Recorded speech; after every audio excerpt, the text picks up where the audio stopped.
Hi, everyone. Welcome. The program will start in just a couple minutes while people are joining us. Thank you for being here.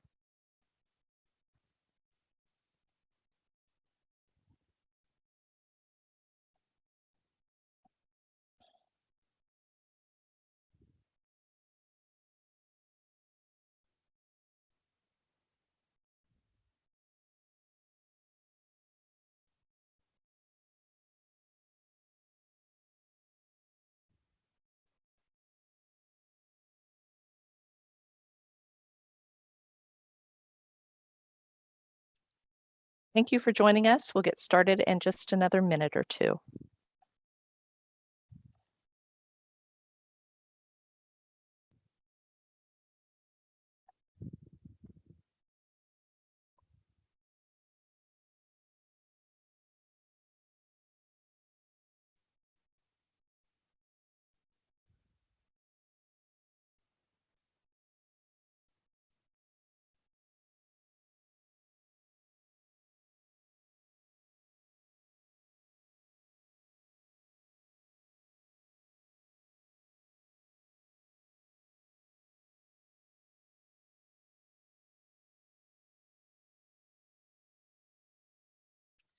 Okay. Welcome, everyone. We're glad you could join us today. Just FYI, this presentation is being recorded and will be available on the Special Collections and Archives YouTube channel. It would also be sent out to everyone who registered. I'm Tanya Zanish-Belcher. I'm the Director of Special Collections and Archives here in ZSR Library. I'm also the liaison for Women's Gender and Sexuality Studies, which I will hereafter refer to as WGSS. Today's program features the new WGSS Department Chair, Dr. Julia Jordan-Zachery. Welcome, and we're glad to have you today. I want to give you a little bit of background of where this idea came from. Originally, this was to be a panel presentation of past directors for WGSS, scheduled for March of 2020. And so it's been delayed a couple of times. And while we are not doing a panel of directors today, we are so happy that Julia is here. I also wanted to share a little bit about a project that we're working on. We're actually in the process of interviewing all the past directors, and we will have 5 interviews completed as of Friday. And currently we've interviewed Ann Boyle, Mary DeShazer, Vonda Balzano, Linda McKinnish, and Peggy Smith, all of whom are past chairs for WGSS. These interviews will become part of our digital collections, including Julia's presentation today. And in addition, Parker Beverly, a junior who works in special collections, will be editing and creating a WGSS film for us based on the comments. If you have any ideas for people who should be interviewed, I will put my email address in the chat and they are welcome to contact me. A final few housekeeping items before we get started. Today's program will be coming to you via Zoom webinar. So while you'll be able to see the speakers, they will not be able to see you. However, once Julia's presentation is finished, you will be able to submit questions via the chat or the Q&A box, and Christina will share them with Julia so she can respond. And as I mentioned before, this is all being recorded and will be available on our YouTube channel. And now introduction for Christina, who will be introducing Dr. Jordan-Zachery. Dr. Christina Gupta is an associate professor in the Department of Women's Gender and Sexuality Studies at Wake Forest University. She holds a BA in History and Women's Studies from Georgetown, an MA in Women's and Gender Study from Rutgers University, and a PhD in WGSS from Emory University. Her research and teaching interests are in the area of sexuality studies, feminist theory, feminist studies of science and medicine, and disability studies. Her book, Medical Entanglements, Rethinking Feminist Debates About Healthcare, was published in 2019. Her articles have been published in Signs, the Journal of Women in Culture and Society, the Journal of Medical Humanities, the American Journal of Bioethics, Neuroscience, the Journal of Lesbian Studies, and Feminism and Psychology, among others. Christina, I'm going to go ahead and turn this over to you. Thank you so much, Tanya, and thanks so much for organizing this. I'll just note quickly that live captioning is enabled. You just have to, I think, turn it on yourself if you want to see that. So it's my pleasure to introduce Dr. Julia Jordan-Zachery to you all. It was our privilege to welcome her to Wake Forest as chair of the Department of Women's Gender and Sexuality Studies this year.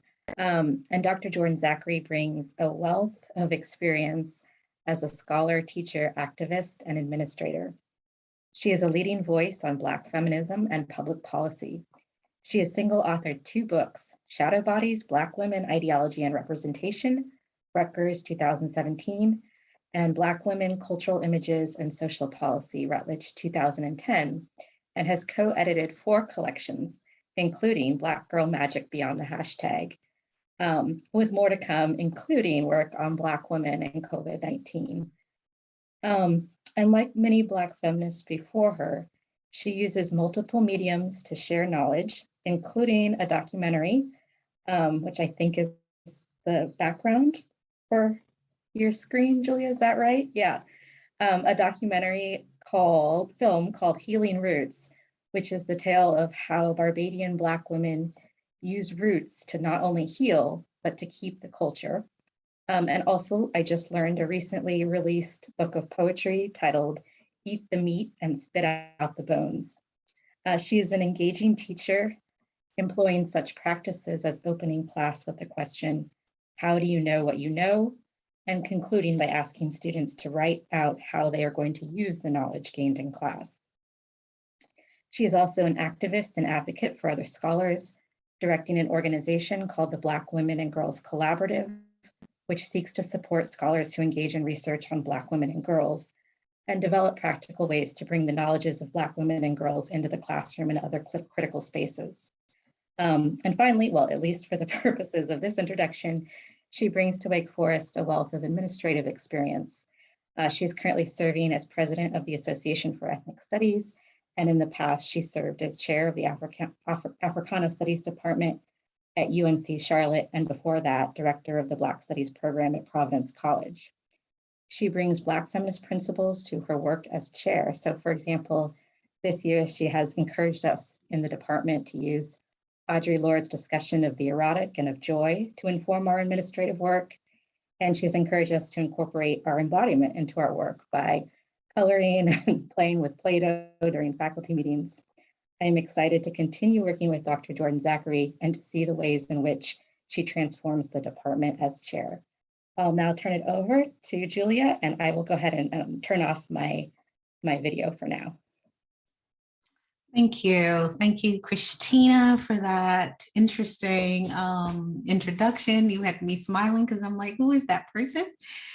Thank you, Rebecca, for organizing, for getting us all to be here in a timely manner. I appreciate your work.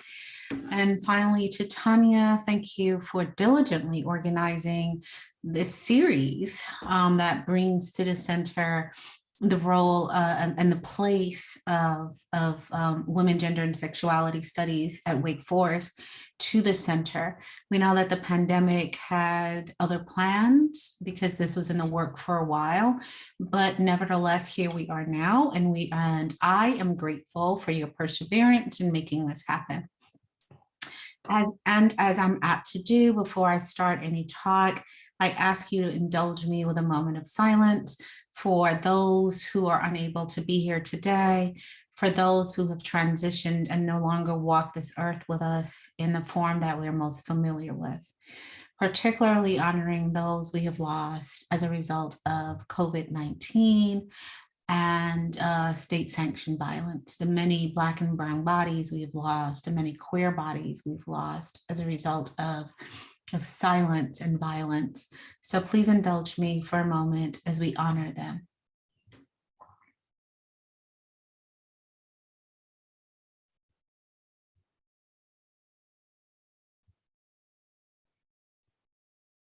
Ashe. So today I'm going to speak very briefly, and I'm turning on my timer to make sure that I am indeed honoring being brief, on why we archive our labor. Why is it important to archive the labor of women, gender, and sexuality studies? And I start with a quote by Sarah Sheridan, and the quote says, "Without archives, many stories of real people would be lost, And along with those stories, clues that allow us to reflect and interpret our lives today. I want to take you on a very short journey on the value of archiving the labor that makes WGSS real. And I'm going to do this in 3 stages. I'm going to look first at the landscape of WGSS in higher education. Then I'll switch over into thinking about why and how I became a part of WGSS. And then finally conclude with getting us to think about the value of the archives as we move forward in society. And I want to come back again to Sheridan's quote about this notion of lost, right? Archiving is a way of preserving, of ensuring that not just the people, but the places, the themes, the expectations, the dreams, the imagination of those who till this very fertile ground to make WGSS real. And I oftentimes think about the kind of work that, I just lost her name, I apologize, that Alice Walker did in archiving for us Zora Neale Hurston. And that's the type of effort that I want us to keep in the back of our minds. So very briefly, Alice Walker brought Zora Neale Hurston literally and figuratively from the dead in terms of her work, her writing, her words, because she had been lost to us, because nobody had bothered to really and succinctly and methodically archive her. So Alice Walker literally searched for Zora Neale Hurston's grave, putting a marker on that grave so that we in the current time and in the future can have access to Zora Neale Hurston. That's the type of archiving I want us to imagine. But when we're thinking about archiving, we have to think about the landscape of WGSS in higher education. And for some younger individuals who might have come along thinking that women, gender, and sexuality studies departments have always been a part of higher ed, I just want to briefly say that it wasn't until May 1960 where the first women's studies program was founded at San Diego College, which is now San Diego State University, that we actually began to see the institutionalization of WGSS. Also keep in mind at that time in 1968, Black Studies was established and institutionalized at San Francisco State. I think it's important as I walk you through this kind of archiving project to think about these 2 events, 1970 and 1968. Now, what we know from the archives is that there's a long history before we can actually get to 1968 and 1970. So they didn't just magically show up on those dates. There was a lot of labor that went on into making them real. And so what archiving does for us is that it names the people involved. It names the process. It names the pain. It names the victory, so that those of us who, born around that time or after can actually look back, not look back because we want to be steeped in the past, but we need to figure out a method and a methodology for moving WGSS into the future. Women's studies, as it was initially called, it's not just looking at women. It's about looking at the ways in which society imagines and treats women and gender issues. So it's actually an intellectual pursuit. Some individuals seem to believe that it's just this place where you go to feel good, have, non-intellectual conversations, etc. But WGSS is deeply grounded in an intellectual pursuit. And it is grounded in an intellectual pursuit because it was a response to the kind of disappearance of quote unquote women's issues from more traditional disciplines. So in essence, what WGSS did is that it allowed for many of us who occupy the margin as a result of power differential to bring our story to the center. All right. So the field of women's studies emerged as the site of investigating a series of questions forging a subject matter by employing multiple research methodologies and experimenting with pedagogies that took into account gender and eventually sexuality and race and disability, for example. We saw an uptake in women's studies in the 1970s.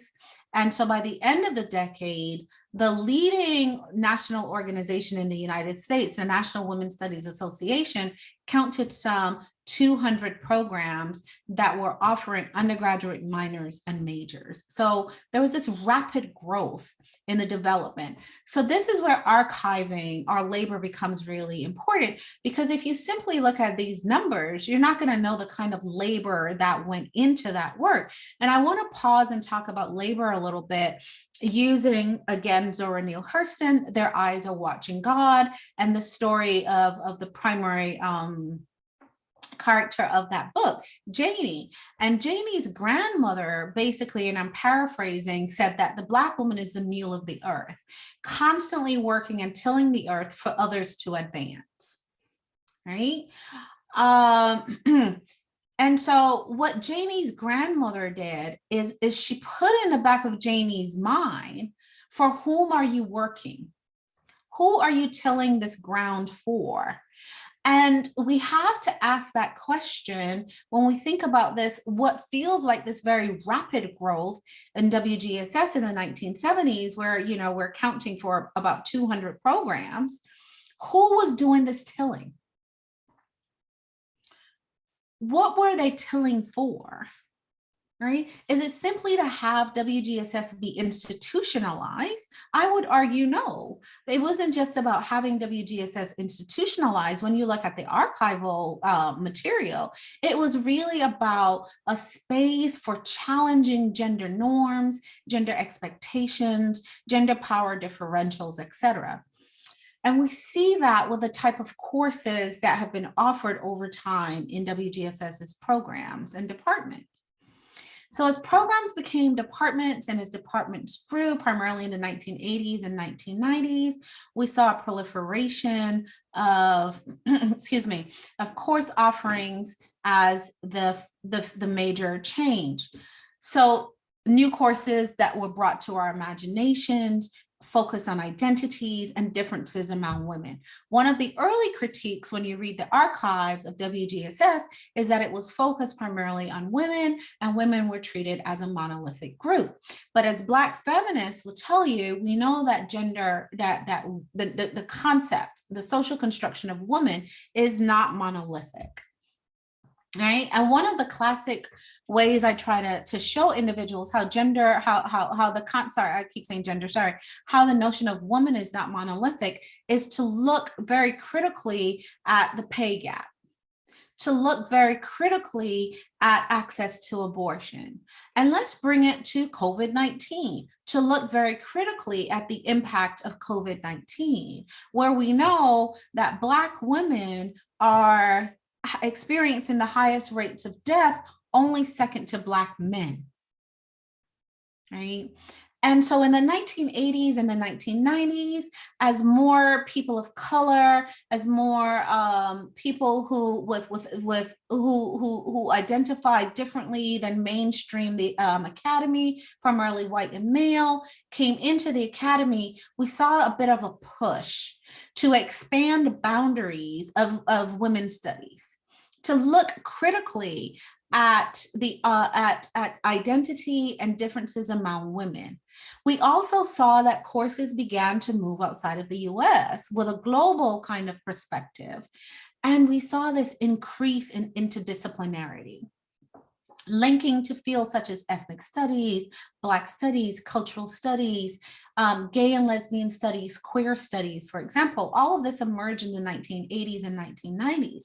And so the archives around that labor, so who was involved in pushing that, right? Who was involved, for example, in bringing intersectionality to women, gender, and sexuality studies? What labor was involved with that? Now, when we think about the labor involved in that, again, we can't just simply look at this blossoming of new courses and these boundaries and how they're expanded over time. We also need to ask ourselves a really critical question: what is the cost to these individuals who were actually pushing the boundaries of women, gender, and sexuality studies? And this, again, is why we archive our labor. Moving along to the 2000s, women's studies programs number nearly 800 plus. And most have, at this point in the 2000s, have added to their curriculum, or have expanded their curriculum, with concerns with gender, concerns with sexuality, concerns with disability, all of these other forms of identity markers. And we see this in particular with the development of WGSS at Wake Forest, which I have to give credit to, has an amazing archive for doing research, right? And this project, I call it a project, organized by Tanya, will add to that archive. In 1983, we see that the Women's Studies minor was approved. 2003, the name was changed to Women's and Gender Studies.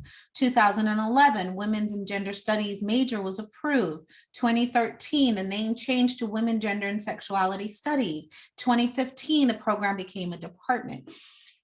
So here's the value of archiving the labor. We can look at those dates and we can do a timeline and say, okay, this is the trajectory of WGSS at Wake Forest. But what archiving does is that it fills in the who is doing the labor. Who are the people doing the labor, right? And if you want to get a little bit more in depth, maybe these individuals kept journals, etc., that really spoke to their experiences of basically, to come back to Janie and Janie's grandmother, of tilling this land, making it fertile so that I could join WGSS in 2021. All right, I am here because this archive existed. And I know that we tend to think about archive and archiving as collecting material. I want to push us a little bit in thinking about archiving in terms of collecting labor, of collecting the labor involved, which also includes emotions, which includes fears, which includes disappointment, etc., right? Because what archiving allows us to do is to have a fuller picture of what it means to build WGSS from the, these dates say 1983, but if we look in the archives, we recognize that it was really prior to 1983 that WGSS at Wake Forest existed. What were those individuals experiencing at that time? Right? Archiving our labor allows us to dig deeper into those types of questions. So that's why we archive our labor. Something magical happened in 2013 where the advisory board at Wake Forest decided to change the name of the program to Women's Gender and Sexuality Studies in order to really reflect the kind of contemporary array awareness around questions dealing with sexual orientation and sexual identity, right? So who labored for that is the question that archives allows us to really think about, right? How did this come about as a result of maybe individuals on the margins because of race, because of sexuality, saying, I'm not reflected here, and how do I fit into this department, right? So that's the beauty of archives. Now I want to switch a little bit and lay out a bit of the landscape and get a little bit more personal to talk about my kind of archiving of my labor.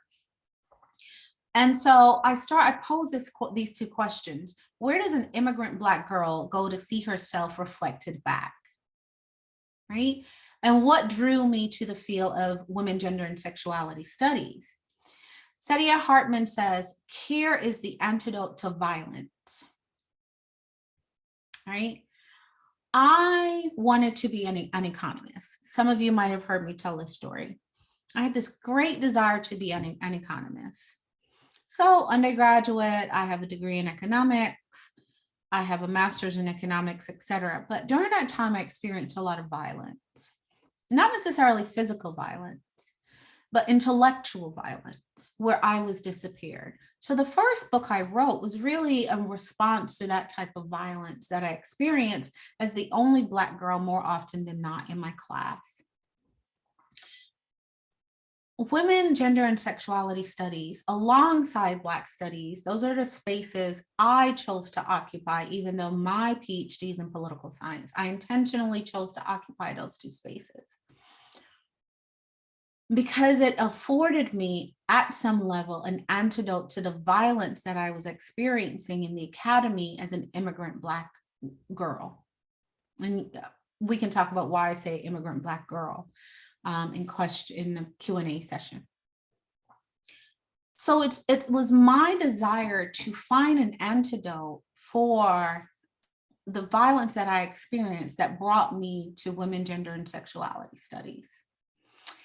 A little bit more detail, since we're talking about archiving the labor, I simply could not see myself in economics and political science. I was not there. I was there, but not there, visible and invisible. So I remember, I think it was my first book. I sent it to a press with a series on Black politics, and it was rejected because the argument was it wasn't Black politics because it focused on women. Right?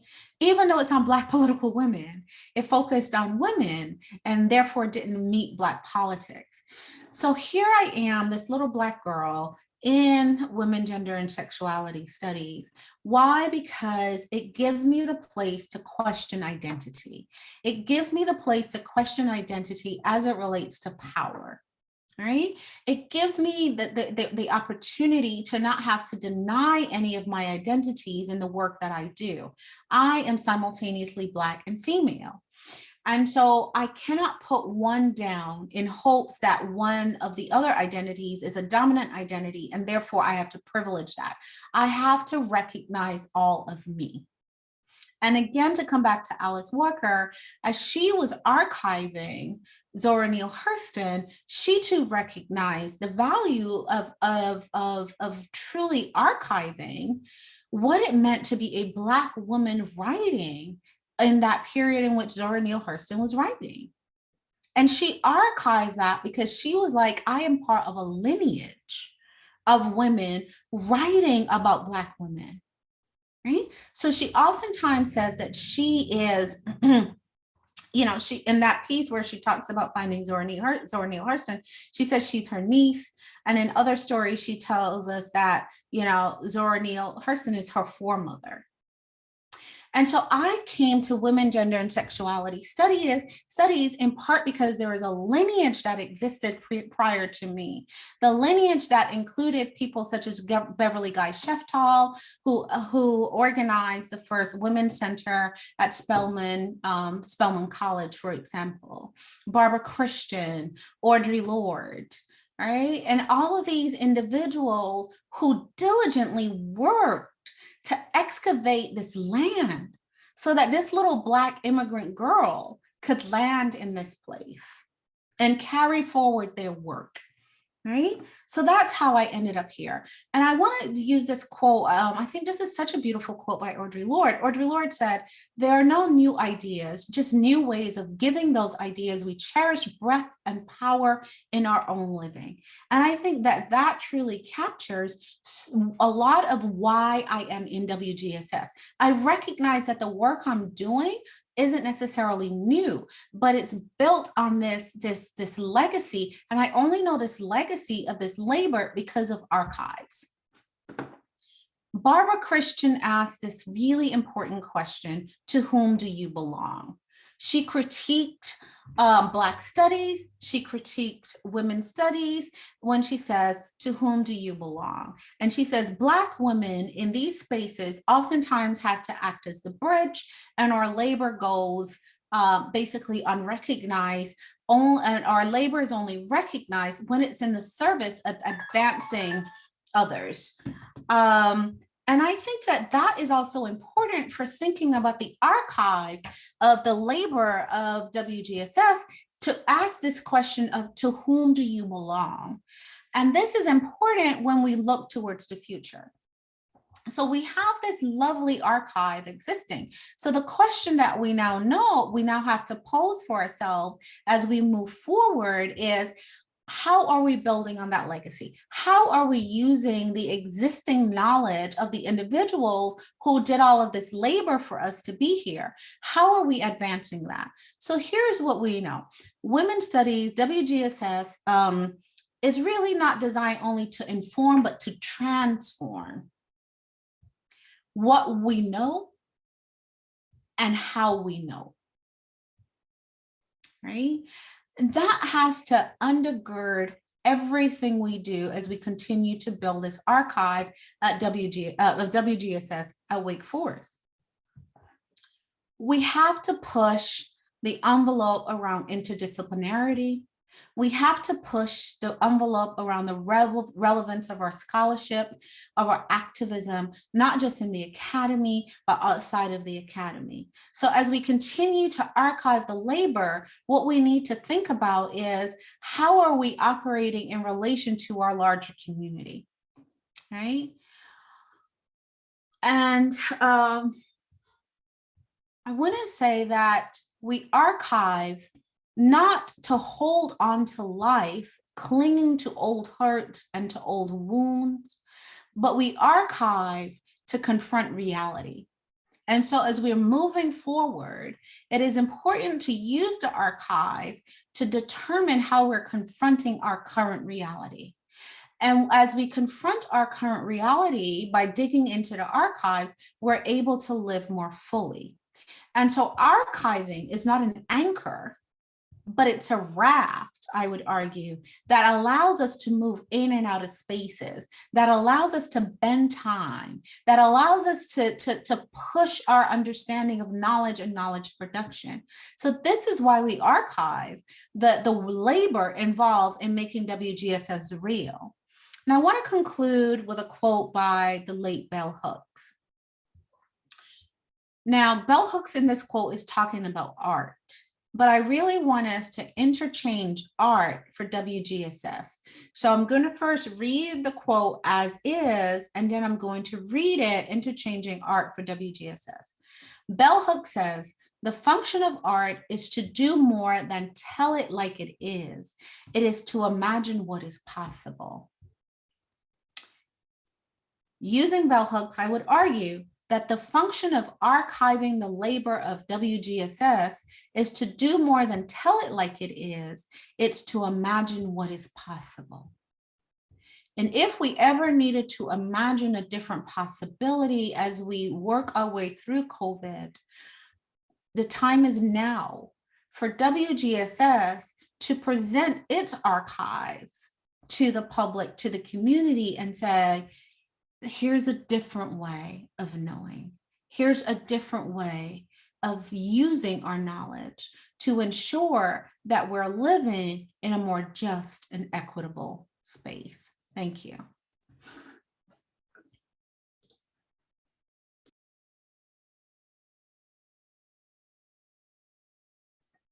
Thank you so much, Dr. Jordan-Zachery. I'd now like to open it up to questions.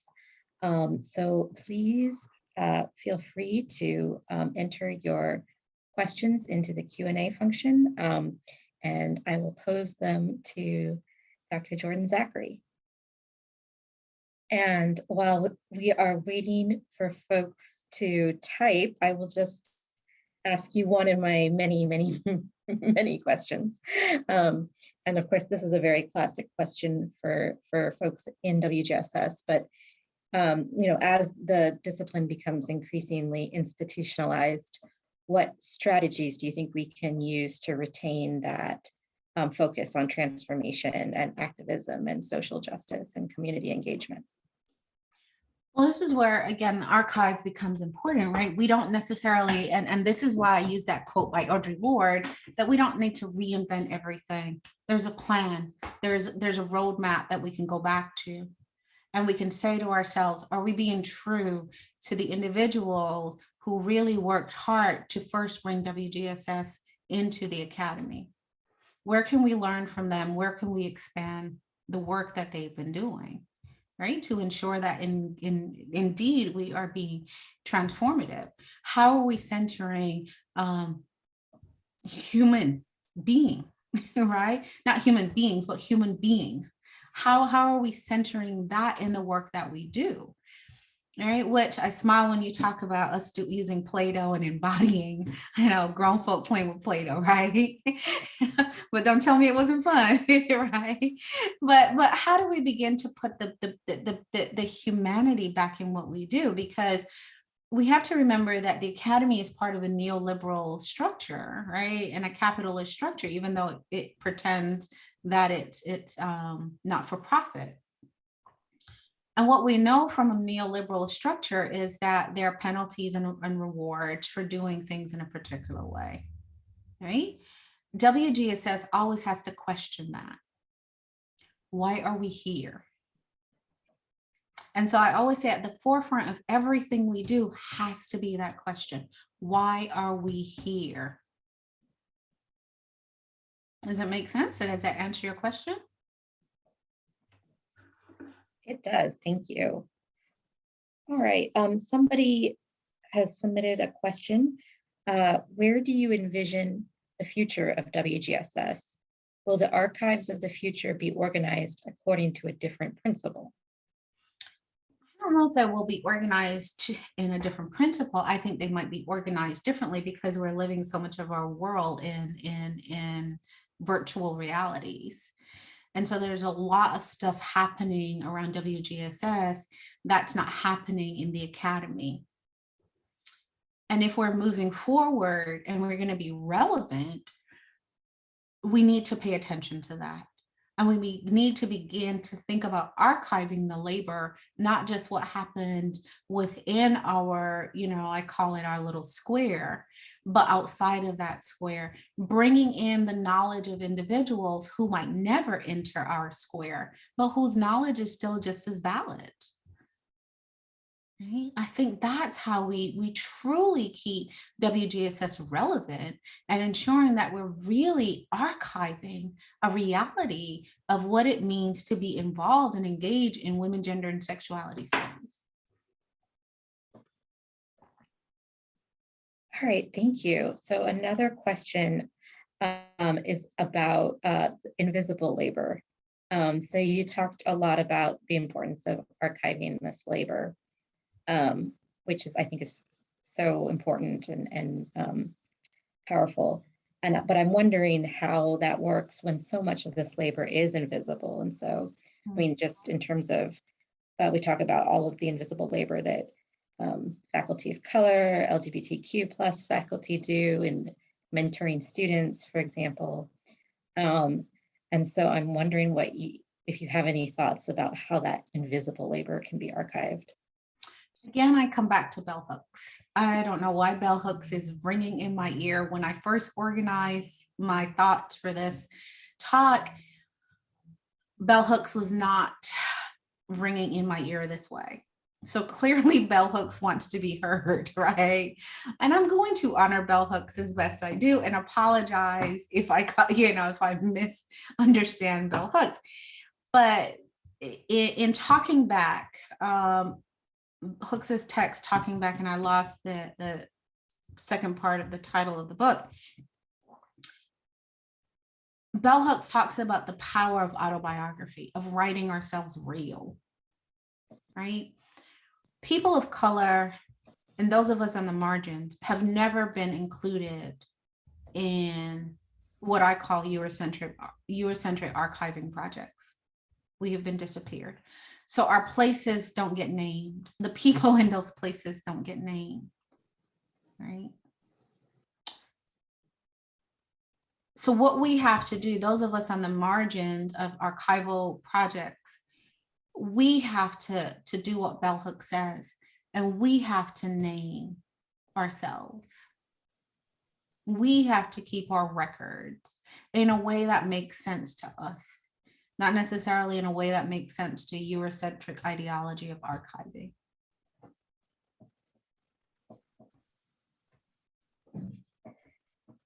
All right, there's a question, actually, I believe Tanya is asked it potentially to students, but I'm curious and want to pose it to you as well. She says, what are the specific challenges for WGSS at Wake Forest? And I know you've been here less than a full year, so if you want to pass on that, you're also entitled to do so. Well, I'll say this, don't hold me accountable for this response in even 6 months, 3 months, right? Because I'm still learning. I'm honestly still learning. But what I will tell you is WGSS at Wake Forest is similar to WGSS at any other institution. And it's attracting students to the major because oftentimes we are a discoverable major. So students stumble upon us. So they get to do their audit for close to graduation. Oh, I took all these WGSS courses. I might as well, declare.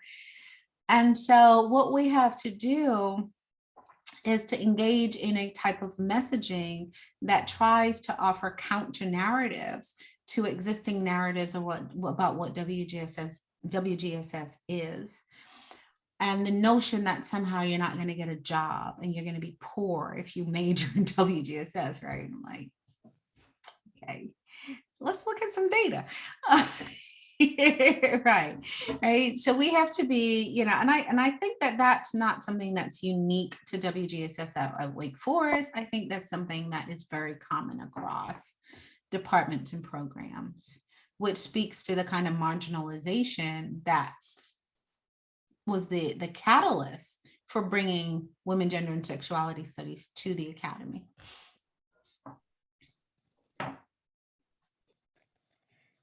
All right, and then I have a question that actually builds on something that you said about how Black women are also often having to form these bridges and do this work of bridging. And so, at Wake Forest, like at many places, we have, WGSS is a separate discipline, and now we're seeing finally seeing the creation of an African American Studies department, for example, program, and potentially a department. In the same ways in which, our identity spaces for students are siloed in these different identities. So we have the Women's Center, we have the LGBTQ Center, we have the Intercultural Center. And as you said, as the recognition of the intersection of these identities and these forms of oppression has become more accepted within WGSS. I'm just wondering how you think about then the institutional configuration of that with women's gender and sexuality studies as one department, and then how we can bridge and connect with other departments like African American Studies without making, for example, folks, you as a Black feminist scholar doing that work of the bridge between women's gender and sexuality studies and African American Studies. Right. I smile because I give credit to Corey Walker, the director of the African American Studies program, and also you all in the department, right, who did a lot of labor before I got here to identify what type of scholar you wanted to bring in. And making a very a very specific, or specifically saying that you wanted to bring in a Black feminist. Right? You all did that labor. I didn't do that labor. So I can't, I will never take credit for doing the labor that you all did to identify this as something important. But I also think it's a really interesting model to use in thinking about how we allow for separate identities to exist, but allowing students to flow between, right? By saying that we aren't separating these two things as concretely and specifically as the academy wants to separate them. We recognize that there is a kind of dynamic interchange that exists, right? So oftentimes I think about it almost as if you have two pieces of paper or line, and there's a little space in between these two pieces of paper that is worthy of occupying. All right. And a lot of people just look at, this is paper A, this is paper B, and don't see that there's something in between. And so what we have to do at Wake Forest is we have to cultivate that space in between. And that takes intentionality. So that takes looking at our course offerings and say that we don't just want to cross list, but we want a different model. Now, this is a challenge of being in a rigid academic structure that says it's either A or B, but how do we signal to our students that this is not about cross listing? This is about an interdialogue. Right? It's this beautiful dialogue that's happening in this little space in between these two pieces of paper. And that's something that, I'm tasking myself to try to do within the structure. Like, I want to signal to our students, this is not simply a cross-listing thing. And you don't just come from African American studies because you want to take the one class that's on Blackness. No, you come here to take Christina's class too. Because there's value there in helping you to think through more broadly these larger topics that both areas are concerned with. But I have a wild imagination. Okay, well then I have one final question, unless anybody else types in any more questions while I'm asking the final question. So yeah, I'm just curious about what your hopes are for the coming year as you move into your second year of chair, and so you might feel like you have more feet on the ground, ready to go. Mm-hmm, mm-hmm. So I wrote myself before I got here. I wrote myself a little letter, basically trying to answer the question, why am I here? Why am I here at this point in time? What has existed prior to me? What is existing now that I'm here? And what would exist potentially? How can I contribute to what might exist once I'm no longer here? And as I sat with that big question, because for some reason I could never ask little questions, right? Sat with that, what for me is a big question. What I came up with was, we have to be a communal space, communal intellectual space, working in the community with our community partners, both locally, nationally, and globally. So I really, in my imagination of WGSS, I'm asking myself in everything I do, how am I creating a communal space that's deeply intellectual, but also recognizes that we are human and human beings having real human experiences, right?